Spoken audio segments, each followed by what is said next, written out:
नमस्कार साथियों, ई मित्र YouTube channel पर आपका बहुत बहुत स्वागत है। तो दोस्तों, आज के वीडियो हम आपको बताने वाले, जैसा कि आपको पता है, हम एनसीईआरटी पर आधारित सभी क्वेश्चन पेपर सीरीज को करा रहे हैं, जिसमें कक्षा 6 से 12वीं तक की दोस्तों क्वेश्चन पेपर सीरीज होगी। तो सबसे पहले दोस्तों हम कक्षा 6 की पूरे पाठों को करा रहे हैं, और जो दोस्तों जिनमें पिछली भर्ती कंपटीशन की एग्जाम में पूछे गए उन सभी क्वेश्चनों को करा रहे हैं। तो आज कक्षा 6 का दोस्तों पार्ट 2 है। इसी प्रकार दोस्तों कक्षा 6 के पूरे हो जाएंगे, फिर कक्षा 7, 8, 9, 10, 11 और 12वें।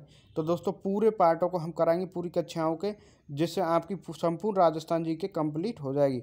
तो चलिए साथियों, वीडियो में आगे बढ़ते। तो पहले दोस्तों इसकी बेसिक डिटेल्स जानते हैं, उसके बाद दोस्तों इस पिछली भर्तियों में पूछे गए क्वेश्चन के आंसर के बारे में जानेंगे। तो पिछली भर्तियों में पूछे गए क्वेश्चन आंसर के बारे में जानेंगे। तो सबसे पहले दोस्तों हम आपको इसकी डिटेल्स के बारे में चर्चा करते हैं। तो दोस्तों इसके पाठ का नाम है राजस्थान के प्राचीन स्रोत। राजस्थान के इतिहास के प्राचीन स्रोत इस पाठ का नाम है साथियों। तो पहले इसकी बेसिक डिटेल्स के बारे में जानते हैं। यौध्य क्षेत्र। यौध्य क्षेत्र राजस्थान का उत्तरी भाग एक शक्तिशाली कबीला था। संभवतः यौध्यों ने ही उत्तरी राजस्थान से कुषाण शक्ति को नष्ट किया था। मेवाड़। अब करते हैं मेवाड़ की बात। प्राचीन सेवी जनपद वाले क्षेत्र को कहा जाता है। तो प्राचीन सेवी जनपद वाले क्षेत्र को मेवाड़ कहा जाता है।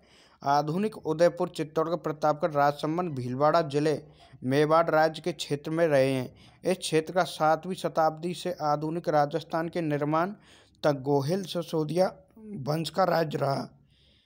इस क्षेत्र की बोली मेवाड़ी है। बागड़ क्षेत्र। अब बागड़ क्षेत्र की बात करते हैं। डूंगरपुर, बांसवाड़ा के भूभाग को ही बागड़ या बागड़ क्षेत्र कहा जाता है। इस क्षेत्र की बोली बोली जाती है। नेक्स्ट बात करते हैं मारवाड़ की।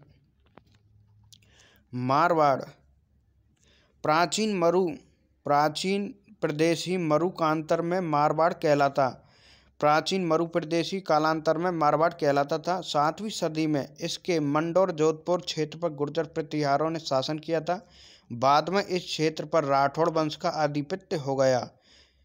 हाड़ौती क्षेत्र की बात करते हैं। अब इसके अंतर्गत वर्तमान बूंदी और कोटा जिले सम्मिलित है। और डायरेक्ट आपसे दोस्तों क्वेश्चन इस प्रकार भी पूछा जाता है, हाड़ौती क्षेत्र में कौन कौन से जिले संबंधित है या कौन सा संभाग आता है। तो कंपटीशन में इस प्रकार से भी आपसे क्वेश्चन पूछा जा सकता है। हाड़ौती क्षेत्र, इसके अंतर्गत वर्तमान बूंदी और कोटा क्षेत्र सम्मिलित है। प्राचीन काल में इस भूभाग पर मीना जनजाति का आधिपत्य रहा था। मीना वंश के बूंदा के नाम पर ही बूंदी का नाम पड़ा है। तो बूंदी जिले की स्थापना किसने की साथियों? बूंदा मीना ने। कालांतर में चौहान वंश की हड़स शाखा ने इस क्षेत्र पर आधिपत्य कर लिया। इस भूभाग पर बोली जाने वाली प्रमुख बोली हाड़ौती है। ढूंढार क्षेत्र की बात करते थे। जयपुर व इसके आसपास का क्षेत्र ढूंढार के नाम से जाना गया।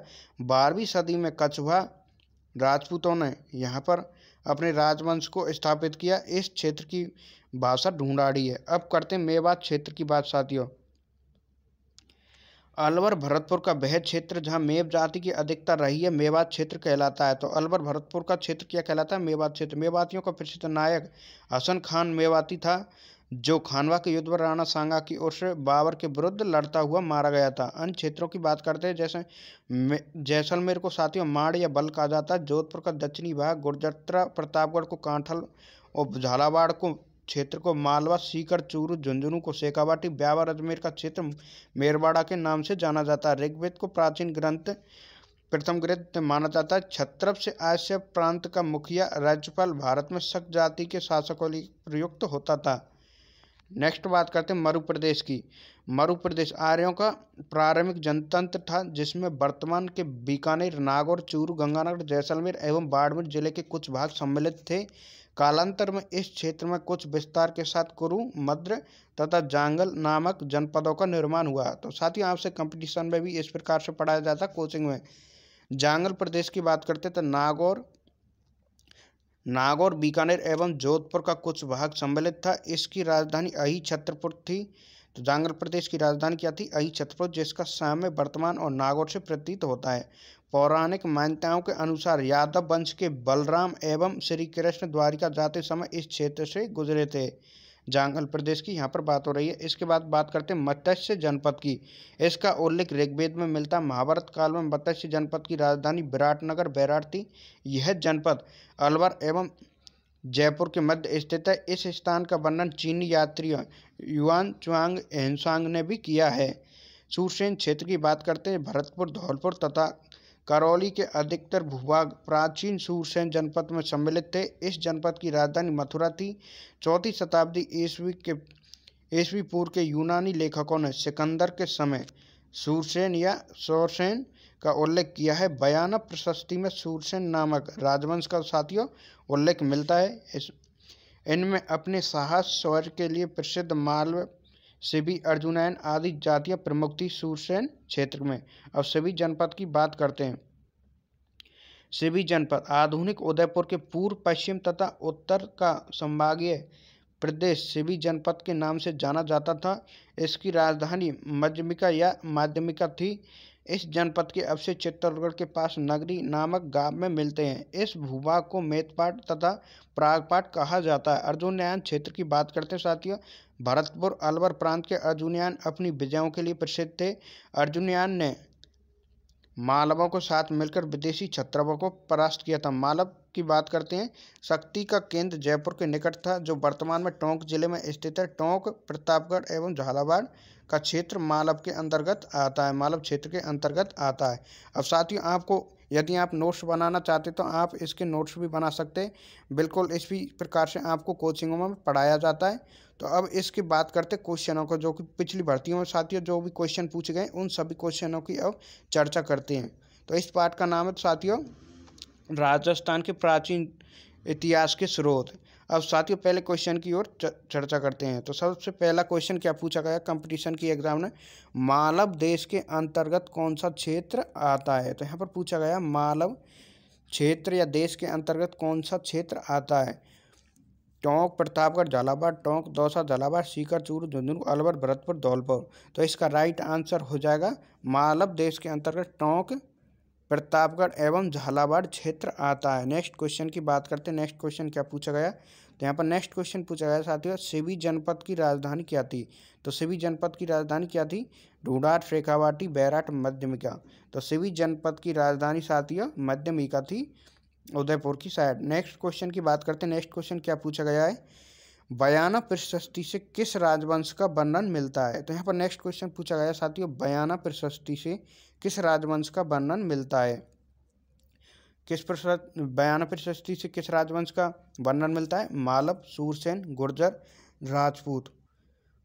तो इसका राइट आंसर हो जाएगा साथियों सूरसेन जनपद का, जो सूरसेन राजवंश का साथियों वर्णन मिलता है। बयाना प्रशस्ति से साथियों सूरसेन राजवंश का वर्णन मिलता है। नेक्स्ट क्वेश्चन की बात करते हैं। नेक्स्ट क्वेश्चन क्या पूछा गया है, तो यहाँ पर नेक्स्ट क्वेश्चन पूछा गया है साथियों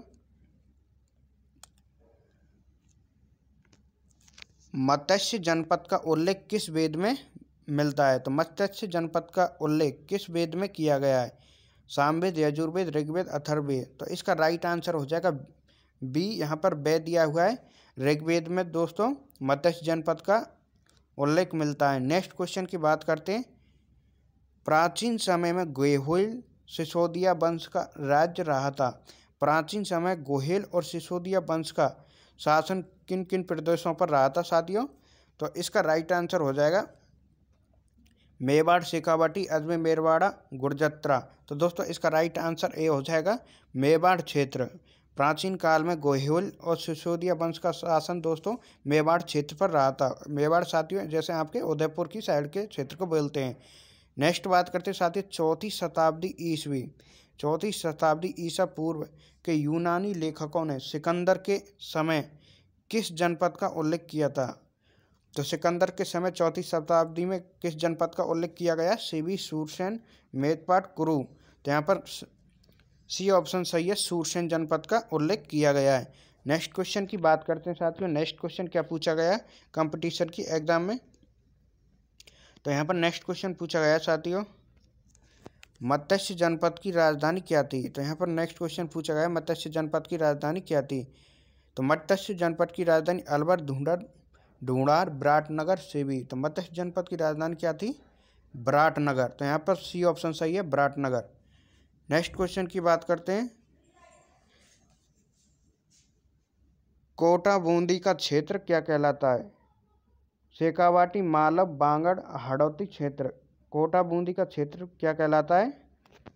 तो इसका राइट आंसर हो जाएगा हाड़ौती क्षेत्र कोटा बूंदी का क्षेत्र कहलाता है। नेक्स्ट क्वेश्चन की बात करते हैं, ब्यावर अजमेर का क्षेत्र क्या कहलाता है? ब्यावर अजमेर का क्षेत्र क्या कहलाता है? शेखावाटी, मालव, बांगड़, मेरवाड़ा। तो ब्यावर अजमेर का क्षेत्र मेरवाड़ा कहलाता है। इसका राइट आंसर हो जाएगा ऑप्शन डी मेरवाड़ा। जयपुर एवं उसके आसपास के क्षेत्र की भाषा क्या कहलाती है? जयपुर में उसके आसपास के क्षेत्र की भाषा क्या कहलाती है? उसके आसपास का क्षेत्र क्या कहलाता है? ढूंढाड़ी, हाड़ौती, बांगड़ी, ये सभी। तो यहाँ पर ए ऑप्शन सही है, ढूंढाड़ी यहाँ पर भाषा बोली जाती है और इस क्षेत्र को ढूंढाड़ के नाम से जाना जाता है। महाभारत काली, नेक्स्ट क्वेश्चन पूछा गया है, महाभारत काली जनपद थे। तो यहाँ पर नेक्स्ट क्वेश्चन पूछा गया है, महाभारत काली जनपद कौन सा था?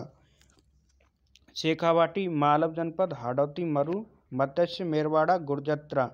तो यहाँ पर इसका राइट आंसर हो जाएगा ऑप्शन सी, मत्स्य जनपद महाभारत कालीन जनपद था।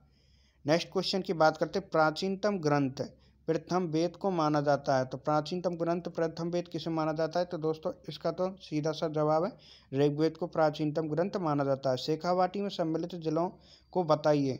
जयपुर, सीकर, झुंझुनू, सीकर, नागौर, चूरू, सीकर, चूरू, झुंझुनू, अलवर, भरतपुर, धौलपुर। तो इसका राइट आंसर हो जाएगा सीकर, चूरू, झुंझुनू। तो यहाँ पर सी ऑप्शन सही है, सीकर, चूरू, झुंझुनू शेखावाटी क्षेत्र के अंदर सम्मिलित है। नेक्स्ट क्वेश्चन की बात करते हैं। नेक्स्ट क्वेश्चन क्या पूछा गया है, खानवा के युद्ध में राणा सांगा की ओर से, खानवा के युद्ध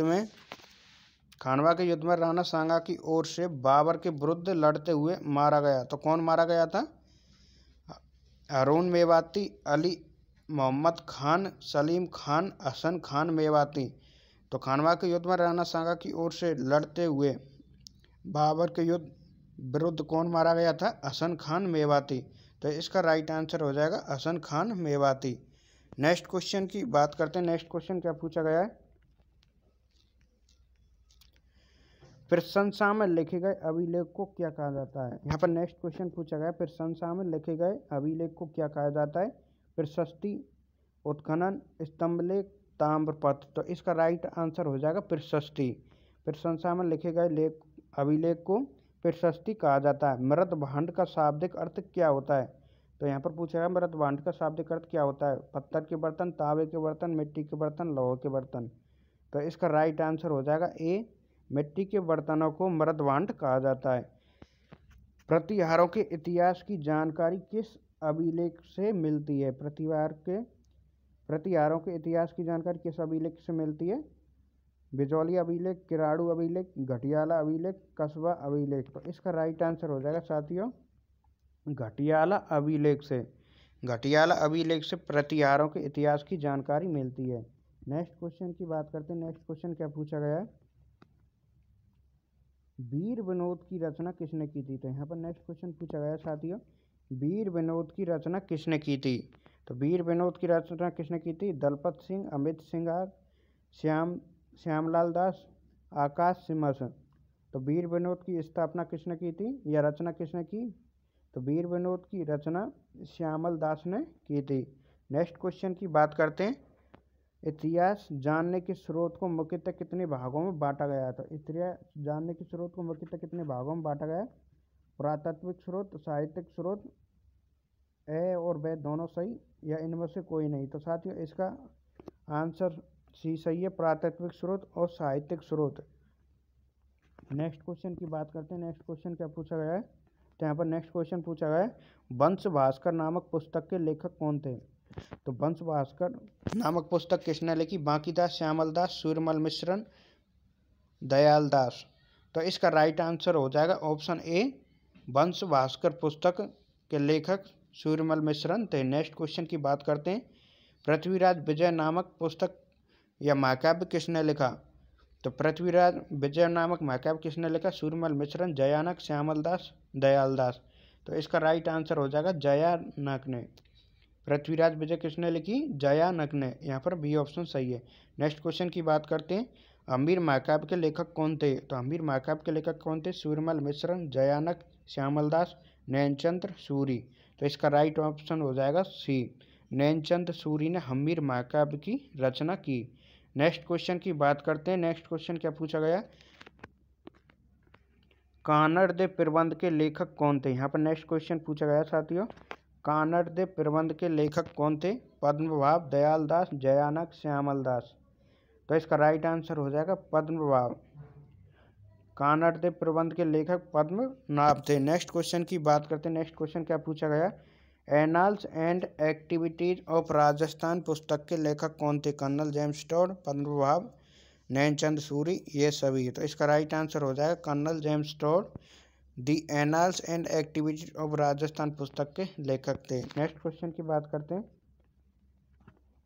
तो साथियों यही क्वेश्चन पूछे गए थे इस पार्ट में से।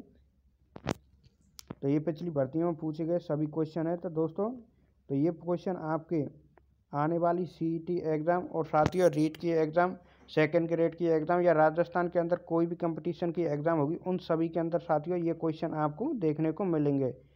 तो दोस्तों ये एनसीईआरटी पर आधारित सभी क्वेश्चन है और आपकी कंपटीशन की सभी एग्ज़ाम, राजस्थान की सभी कंपटीशन की एग्ज़ामों केवल एनसीईआरटी से आधारित ही क्वेश्चन पूछे जाते हैं। तो साथियों ये आपके क्वेश्चन थे ये वीडियो के पार्ट में जो हमने आपको बता दिए। फिर आपसे नेक्स्ट पार्ट के साथ मिलेंगे, तब तक के लिए नमस्कार, जय हिंद, जय भारत।